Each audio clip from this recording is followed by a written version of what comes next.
Good morning. Welcome to the First Universalist Society in Franklin. I'm Louise Marcoux, a member of the Worship Committee, and I'm glad that we're together.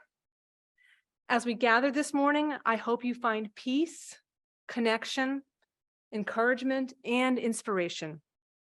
Wherever you've been this week, whether your heart is light or heavy, whoever you are, whomever you love, be present and welcome. If you are visiting with us this morning, we're especially glad you're here. Welcome. Please take a moment to sign our guest book in the foyer or our virtual guest book online. You'll find that link in the chat. Please gather after service for snacks and coffee in the Fellowship Cafe or stay for a while on Zoom to chat. Our worship service this morning will be led by our interim minister, the Reverend Beverly Waring, and our Director of Religious Education, Diana Tesney. And now let's join our hearts and minds together as we gather for worship.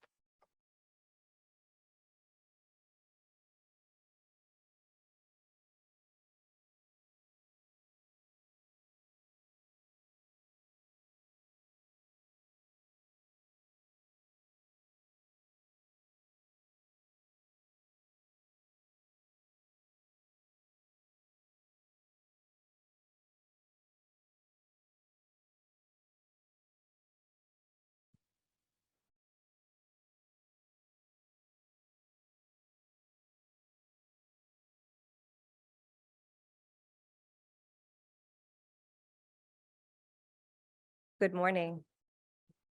My name is Diana Tesney, and it is my pleasure to serve as the Director of Religious Education here at the First Universalist Society in Franklin.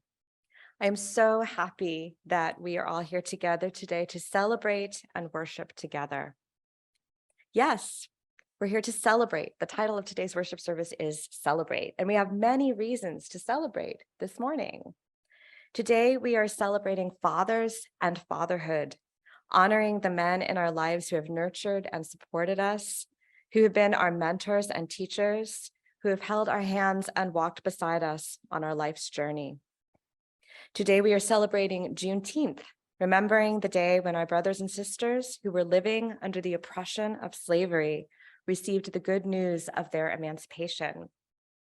Today, we are celebrating the 100th anniversary of our UU flower celebration ceremony and its reminder of the beauty of community. We are celebrating the coming of the longest day of the year and the life-giving power of the sun at its zenith. On these, the brightest days of summer, we stand as if at the top of a mountain, clearly able to see the many blessings of our lives. Here at the brightest point of the year, we can also see and acknowledge that even the things that we are celebrating come with challenges. Our family relationships are not always easy or perfect. Freedom from oppression is still not a reality for many. Building community takes time and patience. These challenges are also a reason to celebrate. For we are grateful for the opportunity to continue striving for healing, for understanding, for greater connection, and for greater love. With gratitude for life's challenges and life's blessings, we gather as a community to celebrate today. Louise will now lead us in our chalice lining.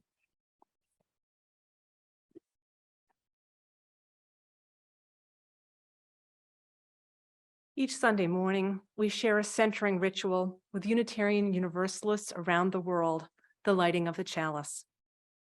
Our chalice lighting comes from Robert M. Doss. We see the chalice light. Let it symbolize today the light within. Let it shine today through each one of us in the way we feel and in what we do. Let the light shine. Please join me now in singing our affirmation, which you'll find, the words of which you'll find in the front cover of your hymnal.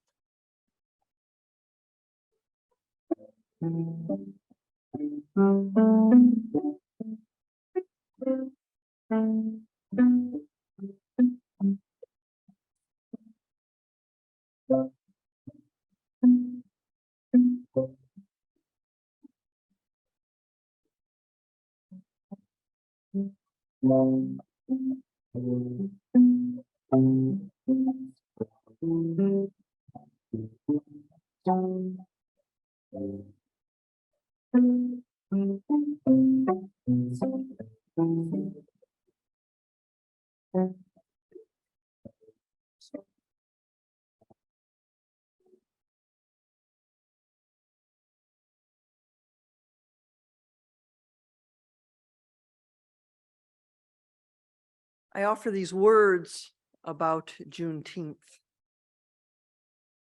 On June 19th, 1865, Union soldiers arrived in Galveston, Texas, to announce the end of the Civil War and the end of slavery.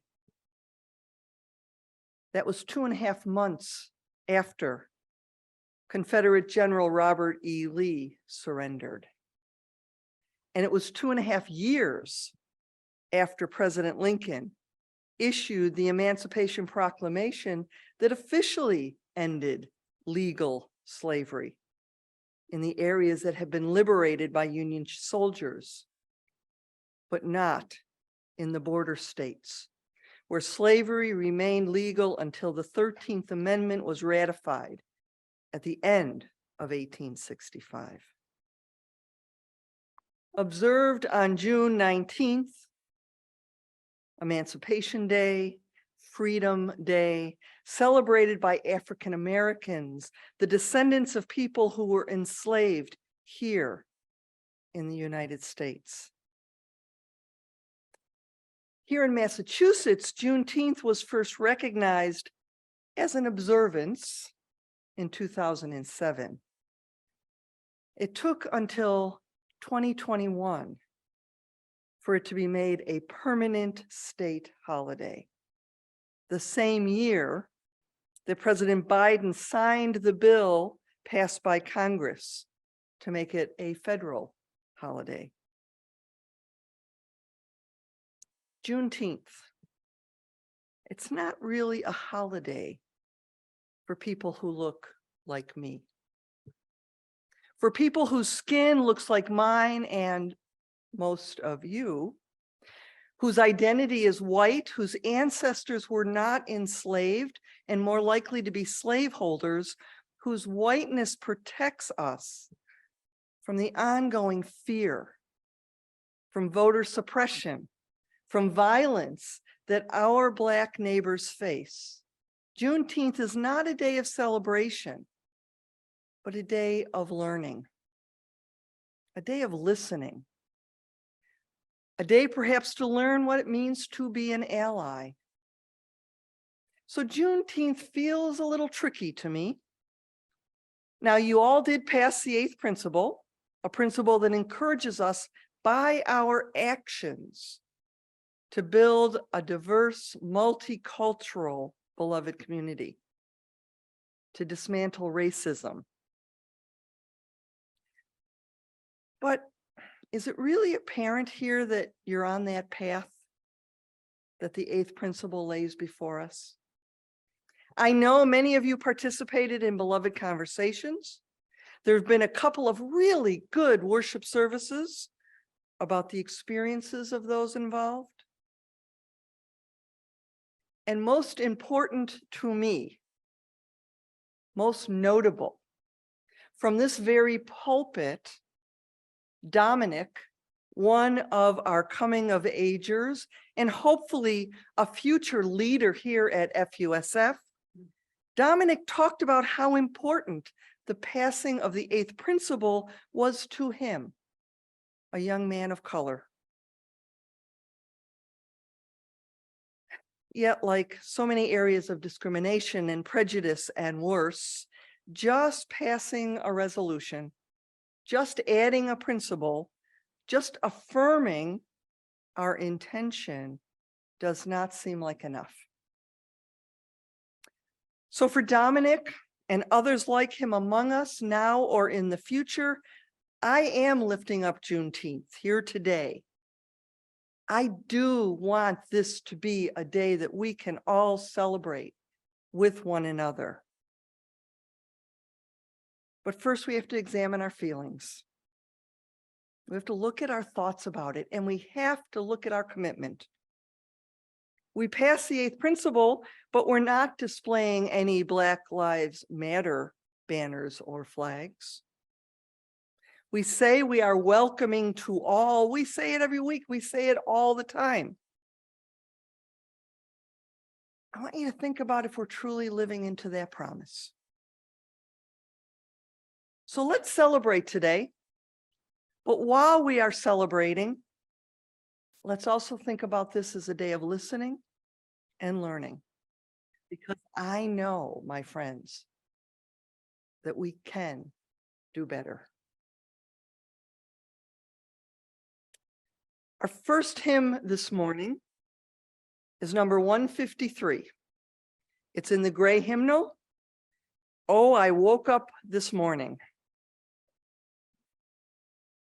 Let's sing it not like New Englanders.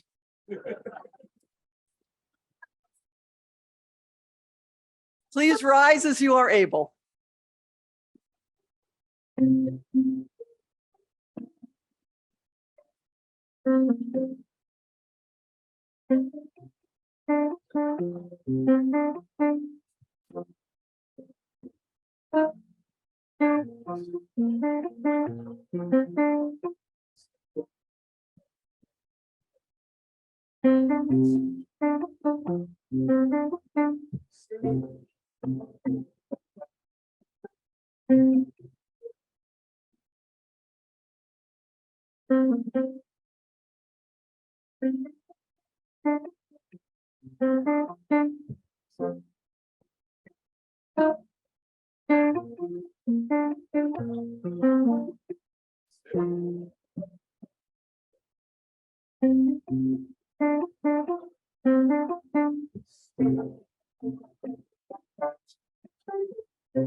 It is my practice, if we're going to celebrate a secular holiday like Father's Day during worship, I like to look for a connection to theology or to Unitarian Universalism.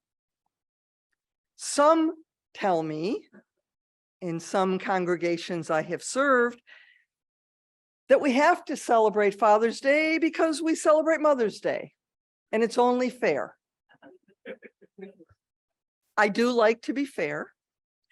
On the other hand, we all remember that the origins of Mother's Day meant it should really be named something like a call for peace day. Now, I did discover, if the internet is to be trusted, I am sure some of you out there will fact check me on this, that on July 8th, 1908, a West Virginia church sponsored the nation's first event explicitly in honor of fathers. There was a Sunday sermon in memory of the 362 men who had died in the previous December's explosion at the Fairmont Coal Company's mines. But it was a one-time commemoration and it was not an annual holiday. The next year, a Spokane, Washington woman named Sonora Smart Dodd, one of 6 children raised by a widower, tried to establish an official holiday for male parents. She lobbied at local churches, at the YMCA. She lobbied shopkeepers and government officials. She tried to drum up support for her idea everywhere she could, and she was successful. Washington State celebrated the nation's first statewide Father's Day on June 19th, 1910.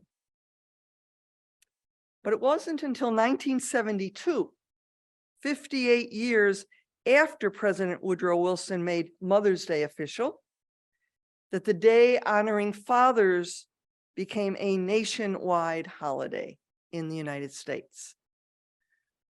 And sadly, it was probably a political calculation because it was in the middle of a hard-fought presidential re-election campaign that Richard Nixon signed a proclamation making Father's Day a federal holiday.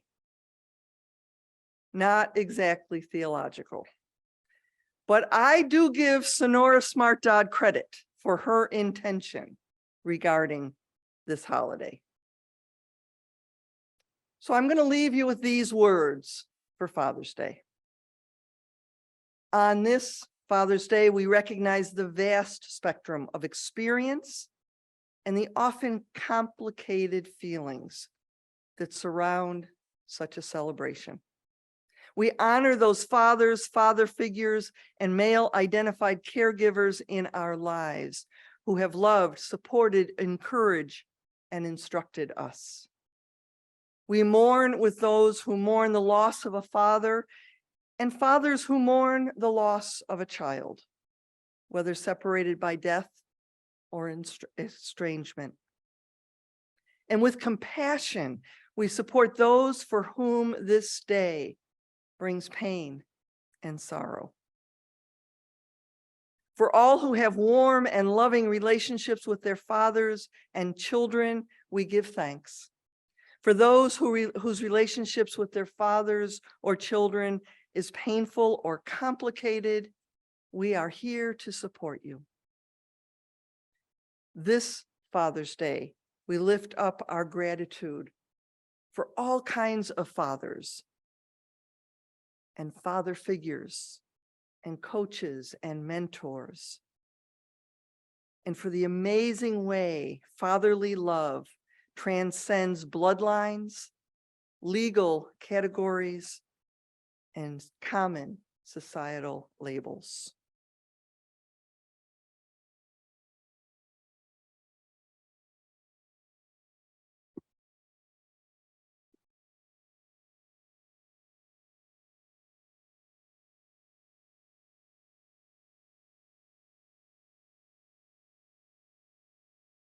We're going to sing how my father is sung by musical, and it's sung by a soldier.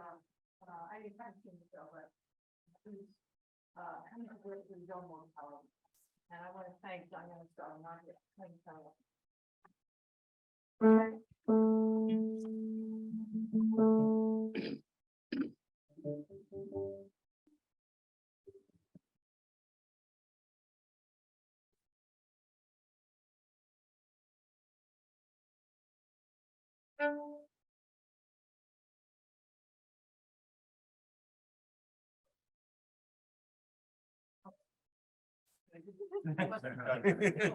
Still working on the book. I can't play with all these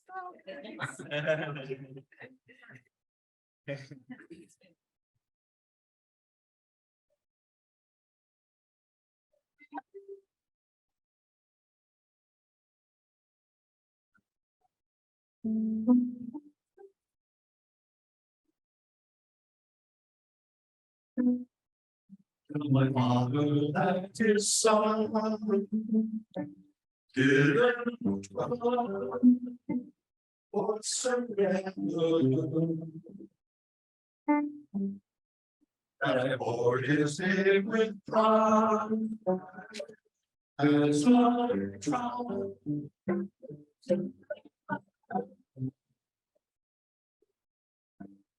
Watch out by what you do while passing through.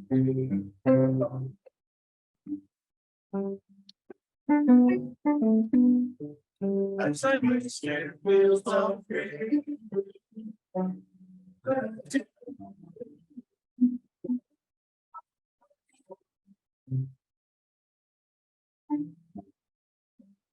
How I spent my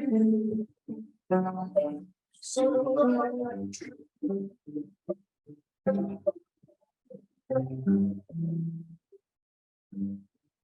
tell my father that you can once.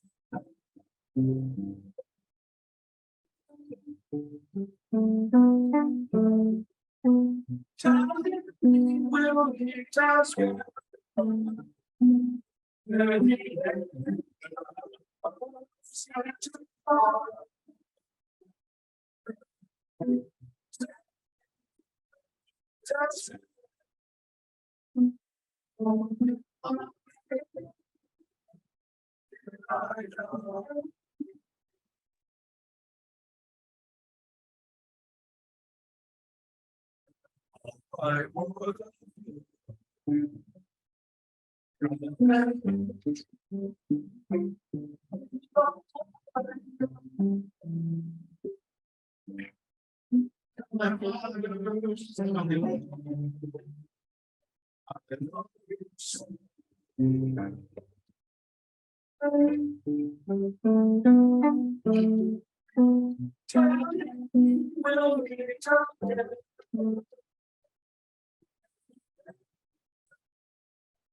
then say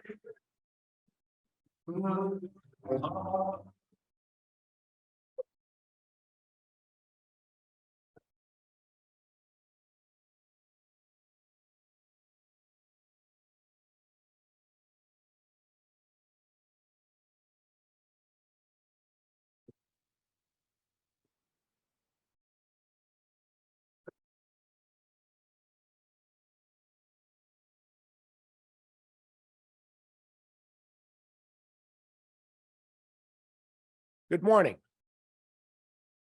I'm Jay Rafferty, the Chair of the Stewardship Committee at FUSF.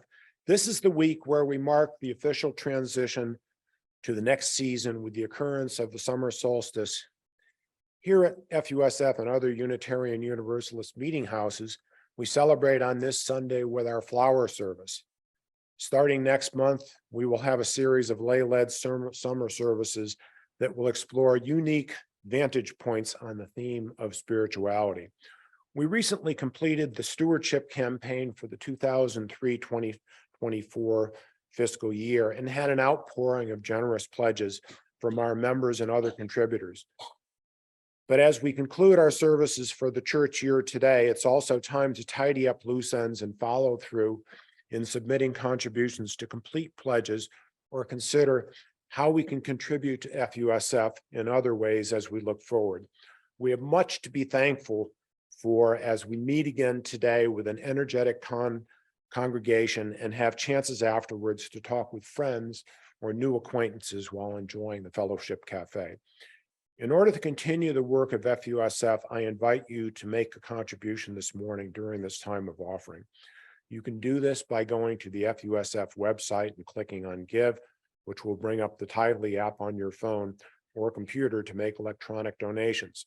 Alternatively, you can send a check in the mail to the FUSF treasurer at the meeting house address. For those of you in the sanctuary, you can add your contribution as the offering plates are passed. Thank you for your generosity.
And now for our flower celebration.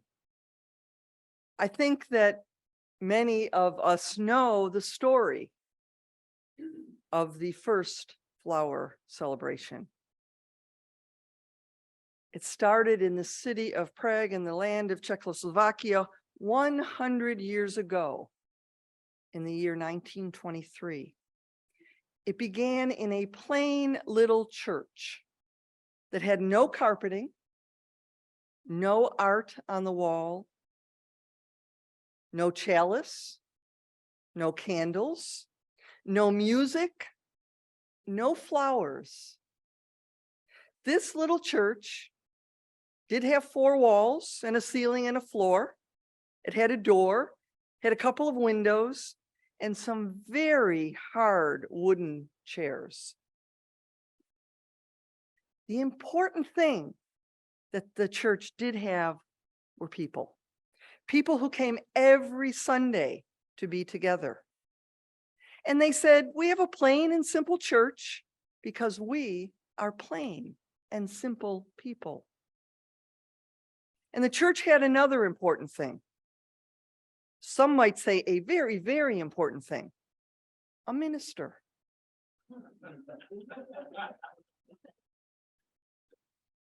I don't think they thought it was funny. His name was Norbert Čapek. And every Sunday, Minister Čapek would preach to the people while they sat very still on those hard wooden chairs and listened. And then they talked a little bit among themselves and went home. No music, no candles, no food, not even hot chocolate or coffee. Now, one spring morning, after much time of wondering if things could be better on Sunday morning, Minister Čapek went for a walk and he heard birds singing and he saw beautiful flowers blooming. And that walk and his imagination was all he needed. The next Sunday, he asked all the people of the church to bring a flower. They asked, what kind of flower? What color? What size? They were Unitarian after all. And he answered, you choose. Each of you choose what you like. So the next Sunday, the people came with all different kinds of flowers. The flowers filled vases all over the church, and the church wasn't so plain and simple anymore. And the minister spoke to the people while they listened, sitting still on those hard wooden chairs. And he said, these flowers are like ourselves. Different colors, different shapes, different sizes, each needing different kinds of care, but each beautiful, each important and special in its own way. And when he was finished, the people talked a little bit among themselves, and then they each chose a different flower from the vase before they went home. And that was all. And it was beautiful. And it was plain and simple as the day.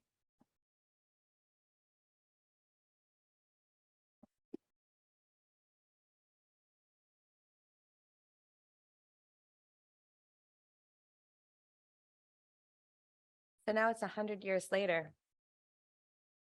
And Unitarian Universalists remember the events that took place in this plain and simple church far across the sea in Prague by remembering and recreating this service. Why does it still hold meaning for us? So I'm going to share with you some words adapted from the poem Bring Me a Flower by Robert Milton Ingram, just to connect with the beauty of nature that has been brought into this space today. Bring me a wildflower and know that you are strong and creative, able to grow and flourish in any terrain. Grow where you're planted, bloom, and dazzle the world with your talents. Bring me an orchid and remember that all children are precious. Take seriously your obligation to tend to the most delicate of them. Bring me a cherry blossom and know that time is fleeting, that each of you has only so much time to blossom. Use your time wisely. Fill every moment with beauty and grace. Bring me a poppy and remember all those who have come before you, taking sustenance from the soil and enriching it anew, with petals continuously reborn in the energy of the sun, the wind, and the rain. Know that you too will experience the elements in all their glory and fury, and in that time, your petals also will return to the earth, giving new life to the perpetual garden. Bring me a rose and know that you are the perfect manifestation of a perfect transcendence. Bring me a bouquet of lilies and lilacs, gladiolas and carnations, magnolias and azaleas, tulips and daisies, and behold the beauty in the kaleidoscope that is you and me and all of us together. So when I read these words as I prepared for this service, I was struck anew by this metaphor. It's a little not cliched or hackneyed, perhaps, but it is some, unless we look at it that way, but it's true. There's a truth in it that we are each of us like beautiful flowers as we bloom during our time here on earth. Like the flower, we start as little buds and then we open and we have our time of shining in the sun, and then we give over to fruit. Immediately, people always go to the petals fall and oh, whoa, right? But there's this fruit time also, where the rose, if you've ever seen rose hips, you see how beautiful they are, how much nutrition is in them, with the gifts that the harvest gives. A flower is also a fruit, which is also a seed for new life. And so we are all in our lives like these flowers. Just as no two flowers are alike, no two people are alike. And yet we all have a different contribution, an important contribution to make. Together, unique, different, diverse flowers form a beautiful bouquet. And if you take this even further, you can think in terms of our ecosystem and our world, right? Every single thing has an important part to play. And if you remove a flower, in the case of the flowers, you can still have a beautiful bouquet, but it is different than it was just a moment ago. The same is true of this congregation. Without one of you here, this would still be a wonderful congregation, but it would be different. The individual contribution of the missing person would not be present, and that would be a loss that changes things. Bless you. Each one of us matters. Each one of us contributes to the beauty of the whole.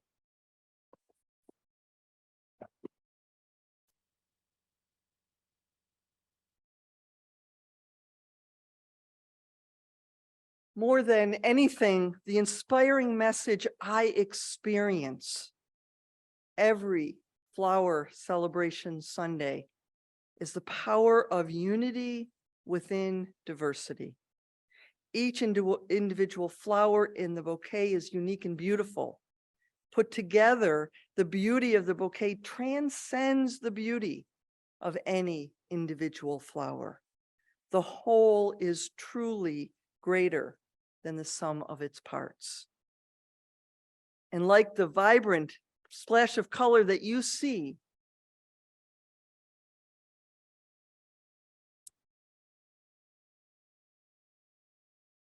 so it is true when I look out at your faces, at your presence here. And I wish I could see the presence of those of you on Zoom. We know that all are welcomed in our hearts. All are celebrated. All can contribute. All are recognized as having unique gifts. And that is true of our denomination of Unitarian Universalism. Each congregation is unique. There's an incredible variety within UU congregations in this country and around the world. I'll bet there are still some plain and simple churches in our denomination.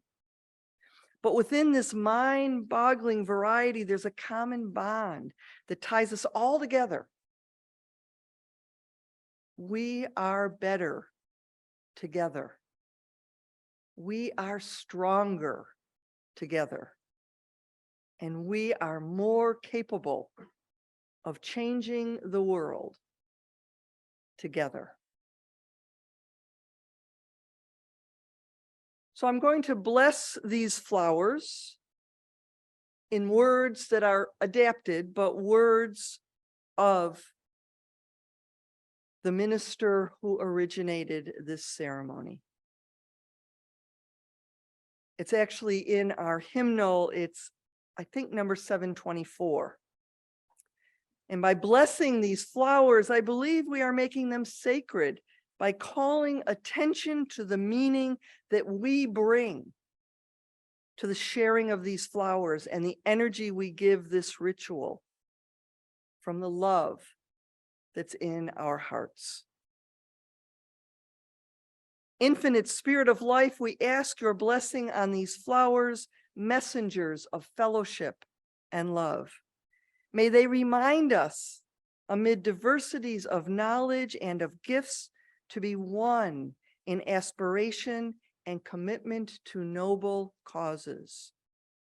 May they also remind us of the value of companionship and cooperation, of doing and sharing alike. May we cherish friendship as one of the most precious gifts. May we not let awareness of another's talent discourage us, but may we realize that whatever we can do, great or small, the efforts of all are needed to do good work in this world. Amen and blessed be. So, We're going to have some music playing, and I'm going to invite anyone who wishes to please come forward and to choose a flower to take home with you as a reminder of this congregation, of our diversity and our connected to one another. And if for whatever reason, coming forward doesn't feel safe or comfortable for you right now today, I invite you to raise your hand and we will bring some flowers to you to choose from. I invite you now to come forward and take your offering from the lovely bouquet gathered here today.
Flowers brought to them.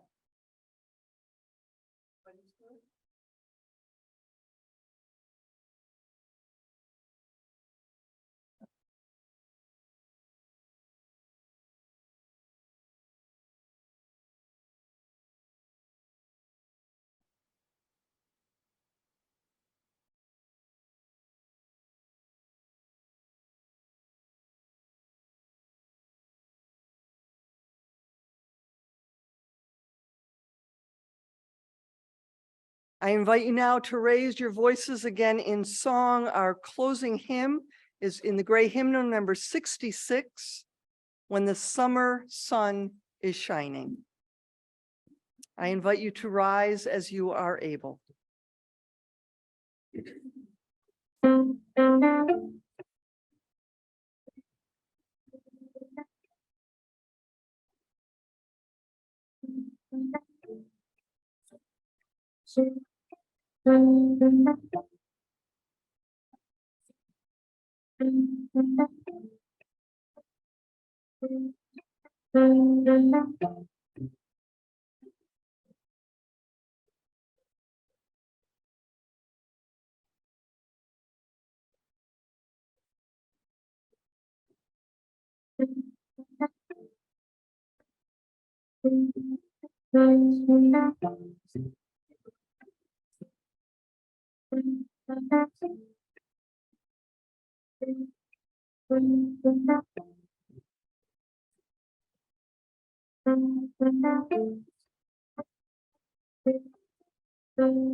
What a gathering we experienced today. Diversity, love, celebration. How colorful our ritual, how beautiful our words and music. This is what community looks like. These are the sounds and sights of people who can change the world. Hold tight to these images, to the colors, the sounds, the feelings. Take them with you as you leave the sacred space. Let them feed your spirit in all your days to come. My friends, go with love and go in peace. Please join in singing the farewell song. The words are, "Carry the flame of peace and love until we meet again."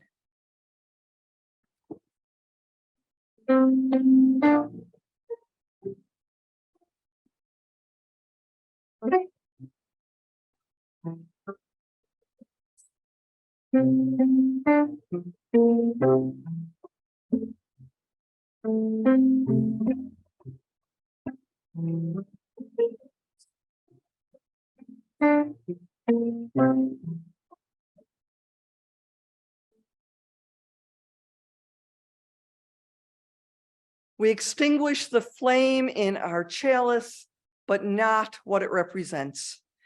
The light of truth, the warmth of community, and the fire of commitment.